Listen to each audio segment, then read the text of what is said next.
Hi friends. അപ്പോൾ ഇന്നത്തെ നമ്മുടെ റെസിപ്പി എന്ന് പറയുന്നത് നല്ലൊരു ചായക്കടിയാണ്. വൈകുന്നേരത്തെ ചായക്ക് നല്ല ടേസ്റ്റി ആയിട്ട് കഴിക്കാൻ പറ്റുന്ന ഒരു ബജ്ജി റെസിപ്പിയാണ്. അപ്പോൾ ഒരു ബാറ്റർ വെച്ചിട്ട് നമുക്ക് 3 ടേസ്റ്റിലുള്ള ബജ്ജി ഉണ്ടാക്കാൻ പറ്റും. അപ്പോൾ അതിന് വേണ്ടിയിട്ട് ഞാൻ ഒരു സവാള എടുത്തിട്ടുണ്ട്, ഒരു ഉരുളക്കിഴങ്ങ് എടുത്തിട്ടുണ്ട്, പിന്നെ പച്ചക്കായ ഒരെണ്ണം. അപ്പോൾ ഈ പച്ചക്കായ ഞാൻ പകുതിയേ യൂസ് ചെയ്യുന്നുള്ളൂ. എന്താണെന്ന് വെച്ചാൽ സവാളയും ഉരുളക്കിഴങ്ങും എല്ലാം ഉണ്ട്. അപ്പോൾ ഒരുപാട് കൂടുതലായി പോകും നമ്മളെ ബജ്ജി, അതുകൊണ്ട് ഇത് പകുതി മതിയാവും. അപ്പോൾ ഇത് 3 ഞാനിപ്പോൾ ഇവിടെ നന്നായിട്ട് കഴുകി എടുത്തു വെച്ചിട്ടുണ്ട്. ഇനി ഇതിനെ നമുക്ക് ഒന്ന് സ്ലൈസ് ചെയ്തെടുക്കണം. ആദ്യം നമുക്ക് ഉരുളക്കിഴങ്ങ് സ്ലൈസ് ചെയ്യാം. ഞാനിപ്പോൾ ഒരു സ്ലൈസറിൽ വെച്ചിട്ടാണ് ഇത് സ്ലൈസ് ചെയ്യുന്നത്. ഇനിയിപ്പോൾ ഇതില്ലാന്നെങ്കിലും കുഴപ്പമില്ല, നമുക്ക് കത്തി വെച്ചിട്ട് വളരെ കനം കുറച്ച് അരിഞ്ഞെടുക്കുക. ഇതിൽ വെച്ചിട്ട് അരിയാണെങ്കിൽ നല്ല സ്ലൈസ് ആയിട്ട് കിട്ടും. അപ്പോൾ നമ്മുടെ ബജ്ജി ടേസ്റ്റും നന്നായിരിക്കും. അപ്പോൾ ഞാൻ ഉരുളക്കിഴങ്ങ് ഇതാ സ്ലൈസ് ചെയ്തിട്ടുണ്ട്. വളരെ തിന്നായിട്ടാണ് നമുക്ക് കിട്ടിയിട്ടുള്ളത്. അപ്പോൾ നമുക്കൊരു പാത്രത്തിലോട്ട് മാറ്റി വെക്കാം. ഒരു ഉരുളക്കിഴങ്ങ് തന്നെ നമുക്ക് ധാരാളം ബജ്ജി ഉണ്ടാക്കാൻ പറ്റും. അടുത്തത് നമ്മൾ പച്ചക്കായാണ് സ്ലൈസ് ചെയ്യുന്നത്. അപ്പോൾ ഇതിൻ്റെ തൊലിയൊന്നും ഞാൻ എടുക്കുന്നില്ല. തൊലിയൊന്നും ഇരുന്നെന്ന് പറഞ്ഞാൽ ഒരു കുഴപ്പമില്ല, ടേസ്റ്റ് നന്നായിരിക്കും. അപ്പോൾ ഇതിൻ്റെ തൊലിയൊന്നും ഞാൻ കളയുന്നില്ല. അങ്ങനെ തന്നെ നമുക്കിതൊന്ന് സ്ലൈസ് ചെയ്തെടുക്കാം.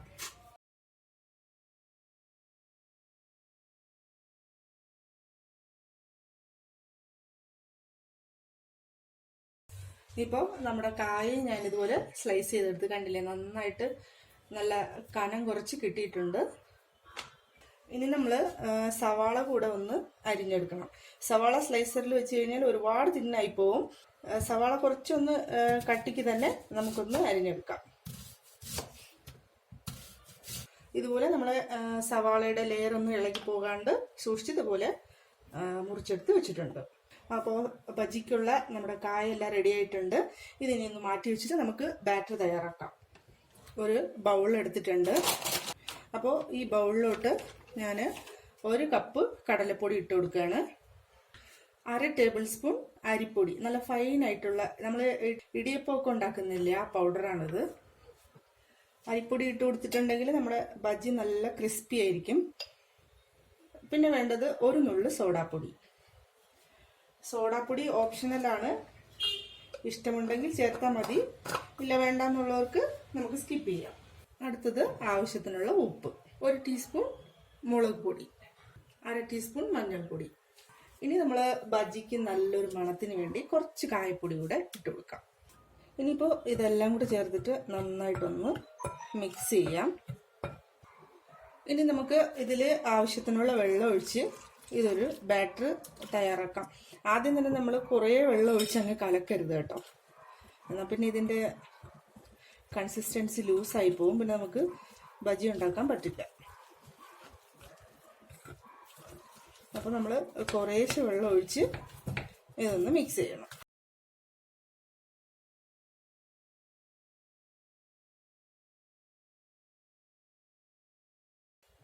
അപ്പോൾ നമ്മൾ ബാറ്റർ ഒന്ന് കലക്കിയെടുക്കുക. ഈ ഒരു കൺസിസ്റ്റൻസിലാണ് ഞാൻ കലക്കി എടുത്തിട്ടുള്ളത്.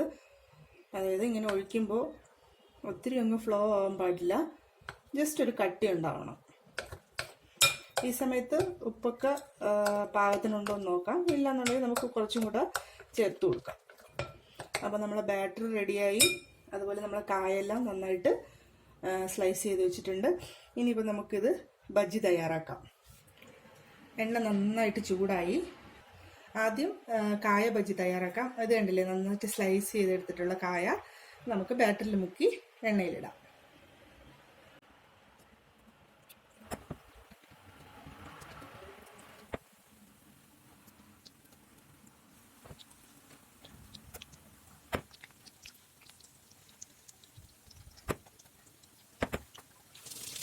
എണ്ണ നന്നായിട്ട് ചൂടായതിനു ശേഷം നമ്മൾ തീ ഒന്ന് മീഡിയത്തിലോട്ട് വെക്കണം. അതിന് ശേഷമാണ് നമ്മൾ ബജ്ജി ഇട്ട് കൊടുക്കേണ്ടത്. വാഴക്കയൊക്കെ നമ്മൾ കുറേ കനത്തിലങ്ങ് മുറിച്ചിടുകയാണെങ്കിൽ ഉള്ളിൽ ചിലപ്പോൾ വേവില്ല. അപ്പോൾ ഇതുപോലെ ഒന്ന് സ്ലൈസ് ചെയ്തെടുത്തു കഴിഞ്ഞാൽ ഉള്ളിൽ നന്നായിട്ട് വെന്ത് കിട്ടും, കഴിക്കാനും നല്ല ടേസ്റ്റ് ആയിരിക്കും. അപ്പോൾ നമ്മൾ ആ കായ ബജ്ജി റെഡിയായി. ഇതൊന്ന് കോരി മാറ്റാം.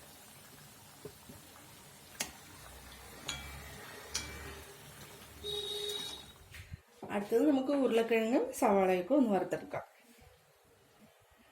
ആദ്യം നമുക്ക് സവാള ഇട്ട് കൊടുക്കാം.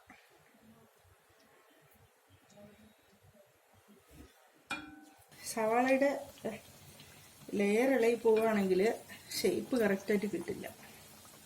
അപ്പോൾ നോക്കിയിട്ട് ഇടുക. ഉരുളക്കിഴങ്ങ് ഇട്ടു.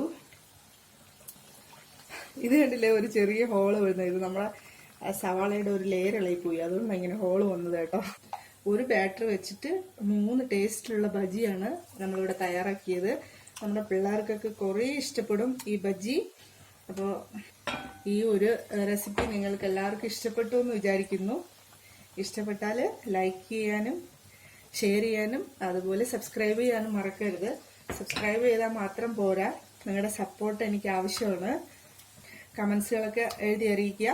ഇനി ഒരു നല്ല റെസിപ്പി ആയിട്ട് കാണുന്നത് വരെ ടേക്ക് കെയർ. Bye bye.